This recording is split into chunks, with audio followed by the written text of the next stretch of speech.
Assalamualaikum warahmatullahi wabarakatuh. Perkenalkan, nama saya Israwati, kelas A, program studi pendidikan akuntansi, mata kuliah perkembangan peserta didik. Baik, pada kesempatan ini saya akan memaparkan sebuah materi, yaitu prinsip-prinsip perkembangan. Dalam perkembangan peserta didik, ada beberapa materi yang akan saya bahas, yaitu A. Pengertian perkembangan, B. Pengertian prinsip-prinsip perkembangan, C. Prinsip-prinsip perkembangan, D. Prinsip-prinsip perkembangan menurut para ahli. A. Pengertian perkembangan. Perkembangan merujuk kepada perubahan sistematik tentang fungsi-fungsi fisik dan psikis. Perubahan fisik meliputi perkembangan biologis dasar sebagai hasil dari konsepsi dan hasil dari interaksi proses biologis dan genetika dengan lingkungan.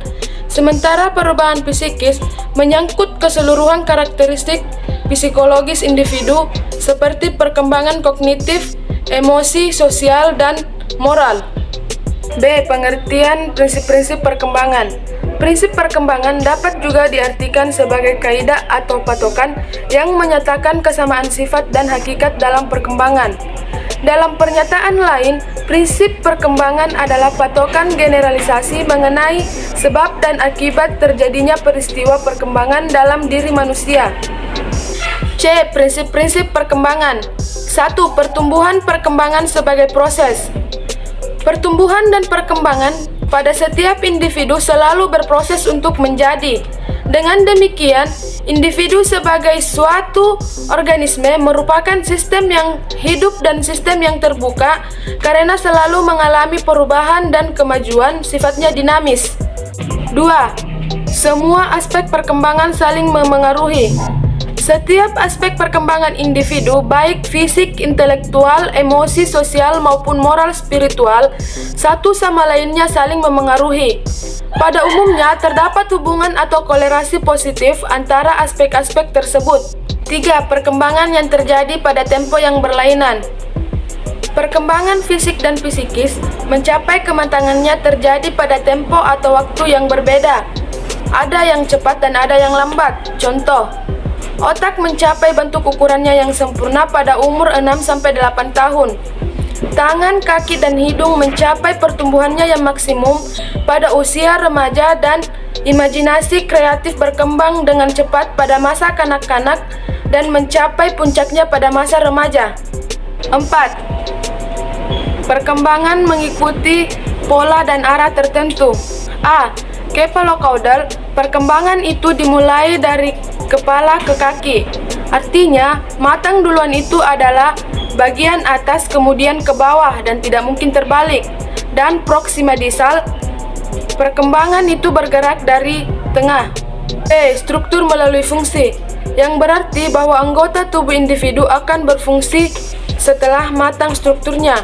Seperti mata dapat melihat setelah otot-otot matang. C. Perkembangan itu berdiferensial, yang berarti bahwa perkembangan fisik maupun psikis berlangsung dari umum ke khusus atau spesifik. D. Perkembangan itu berlangsung dari konkret ke abstrak, yang berarti bahwa perkembangan itu berproses dari kemampuan berpikir konkret atau objeknya tampak menuju ke abstrak atau objeknya tak tampak. E. Perkembangan itu berlangsung dari egosentrisme ke perspektivisme, yang berarti bahwa pada mulanya seorang anak hanya memerhatikan dirinya sebagai pusat atau hanya mementingkan keinginannya dan kebutuhan dirinya sendiri. 5. Perkembangan merupakan proses yang tidak pernah berhenti. Tuntutan perubahan yang terjadi dalam perkembangan. Menurut Harlock, 1991, proses perkembangan berlangsung secara berkelanjutan dan berhenti ketika jiwa terpisah dengan raga. 6. Setiap fase perkembangan mempunyai ciri khas. A. Sampai usia 2 tahun, anak memusatkan perhatiannya untuk menguasai gerak-gerik dan belajar berbicara. B. Pada usia 3-6 tahun, perkembangan dipusatkan untuk menjadi manusia spesial atau belajar bergaul dengan orang lain. D. Prinsip perkembangan menurut Elizabeth Harlock. A. Perkembangan awal lebih kritis daripada perkembangan selanjutnya. Lingkungan tempat tinggal anak menghabiskan masa kecilnya sangat memengaruhi kemampuan bawaannya. B. Perkembangan merupakan hasil proses kematangan dan belajar.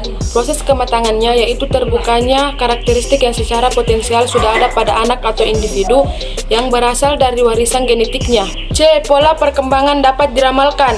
Perkembangan motorik anak akan mengikuti hukum kepalokaudal, yaitu perkembangan yang menyebar ke seluruh tubuh dari kepala sampai kaki, dan hukum proksimodistal, yaitu perkembangan dari yang dekat ke yang jauh.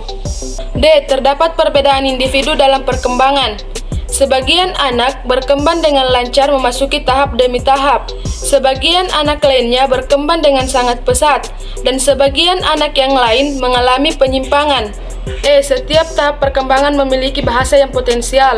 Dalam hal ini, setiap individu terdapat bahaya yang dapat mengganggu pola normal yang berlaku.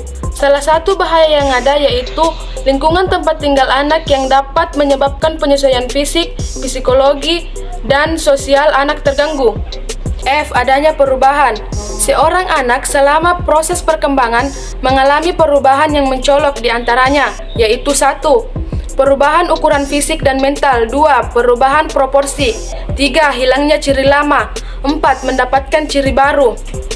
Itulah materi yang dapat saya paparkan pada hari ini. Lebih dan kurangnya mohon dimaafkan. Saya akhiri dengan ucapan wabillahi taufik wal hidayat. Wassalamualaikum warahmatullahi wabarakatuh.